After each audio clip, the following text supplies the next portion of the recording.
Assalamualaikum warahmatullahi wabarakatuh. Alhamdulillahirrabbilalamin. Hari ini kita bisa bertemu lagi. Semoga kita semua dalam lindungan Allah Subhanahu wa Ta'ala dan tanpa kekurangan apapun. Amin ya rabbal alamin. Marilah kita berdoa dulu. Kita memohon kepada Tuhan kita, Allah Subhanahu wa Ta'ala, supaya kegiatan pembelajaran nanti bermanfaat bagi kita semua. Amin. Berdoa mulai.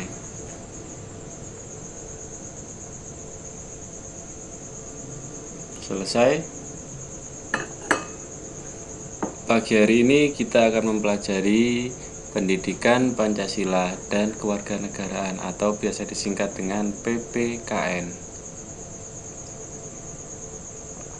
Tema 1 dan pada subtema 2.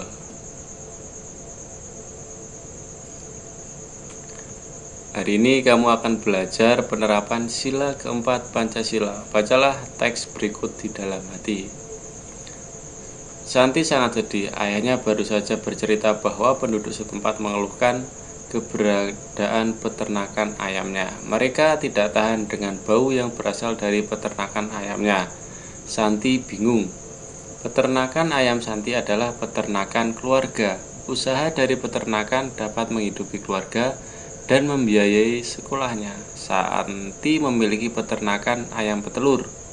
Secara teratur, ia mengirimkan telur ayamnya ke pasar untuk disimpan di salah satu toko di sana. Santi tidak mau peternakan ayamnya digusur.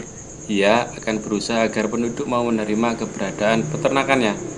Apapun yang terjadi, Santi akan membela keluarganya agar peternakannya tetap beroperasi, ya. Ini kalian membacanya di dalam hati saja.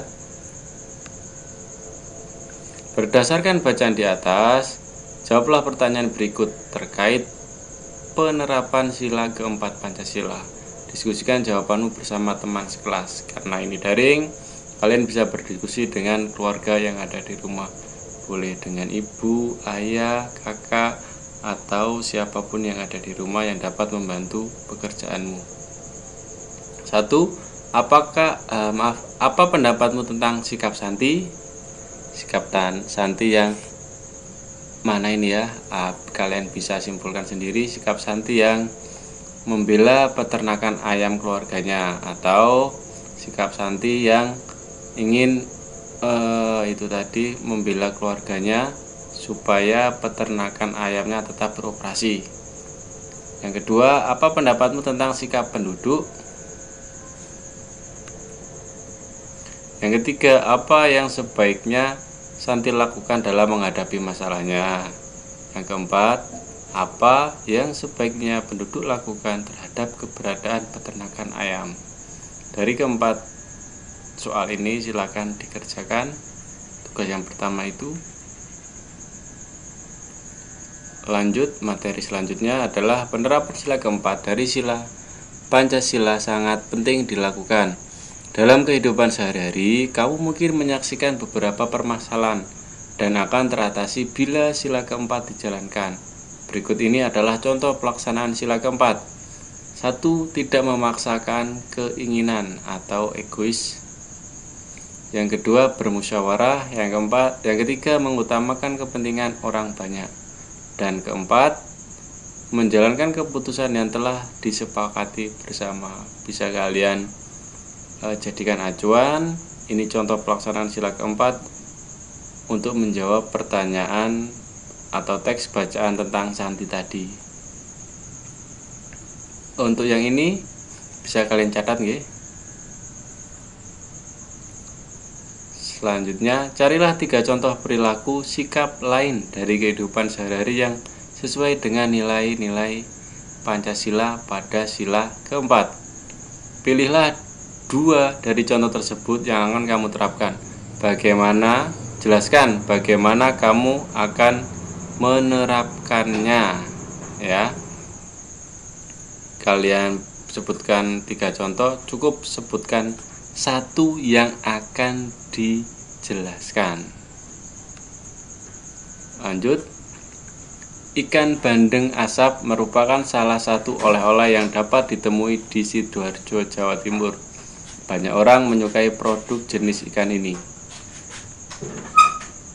Edo membawa oleh-oleh ikan bandeng asap dari Sidoarjo. Ia membawa satu ikan ke sekolah untuk dibagikan kepada temannya saat makan siang.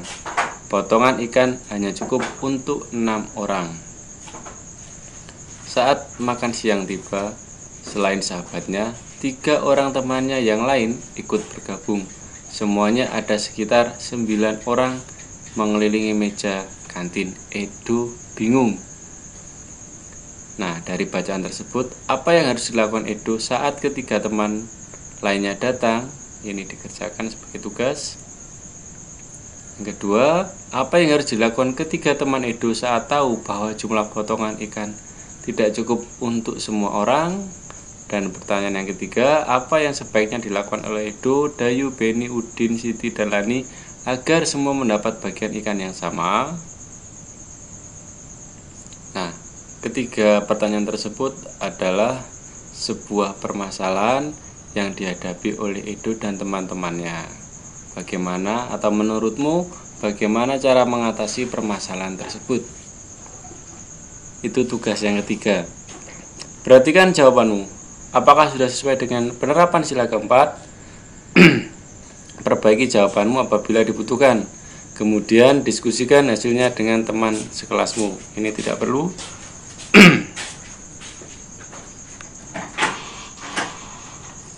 Bacaan selanjutnya, Siti dan teman-temannya diundang menghadiri acara syukuran di rumah Udin. Di sana banyak makanan. Di meja sebelah kiri ada ayam goreng, sate ayam, dan ikan bakar. Di sebelah kanan terlihat ada rendang dan soto ayam. Wah, Siti dan teman-temannya bingung memilihnya. Semua terlihat enak. Beni mulai berjalan mengambil 10 tusuk sate ayam, 2 rendang, dan sepotong ikan bakar. Siti mengambil 3 tusuk sate saja. Edo mengingatkan Beni agar mengambil makanan secukupnya. Jawablah pertanyaan berikut dan diskusikan dengan teman atau kelompokmu. Ini tidak perlu berdiskusi dengan temannya. Yang pertama, apakah pendapatmu tentang sikap Beni yang tadi mengambil 10 tusuk sate ayam, 2 rendang, dan sepotong ikan bakar? Ini dijelaskan ya jawabannya. Yang kedua, apa pendapatmu tentang sikap Siti? Sikap Siti ini adalah mengambil 3 tusuk sate saja. Jelaskan pendapatmu tentang sikap Siti. Dan yang ketiga, apa pendapatmu tentang sikap Edo? Sikap Edo di sini adalah mengingatkan Beni agar mengambil makanan secukupnya. Kamu jelaskan dengan rinci dengan bahasa yang baik. Apakah yang dilakukan oleh Beni sesuai dengan sila kelima Pancasila? Beni melakukan pemborosan dan hal tersebut tidak baik bagi lingkungan dan keberlangsungan hidup orang banyak. Pemborosan yang dilakukan Beni dapat berakibat langkanya sumber hewani sebagai sumber makanan. Bersikap adil, menghormati hak-hak orang lain, suka memberi pertolongan, tidak boros, tidak bergaya hidup mewah, tidak merugikan kepentingan orang lain, suka bekerja keras, dan menghargai hasil karya orang lain adalah merupakan contoh penerapan sila kelima. Nah, paragraf yang ini bisa kalian catat karena ini berhubungan dengan contoh penerapan sila kelima Pancasila. Akhirnya materi hari ini sudah selesai. Saya ucapkan terima kasih. Sebelum kita akhiri, kita berdoa dulu. Berdoa mulai. Selesai. Wassalamualaikum warahmatullahi wabarakatuh.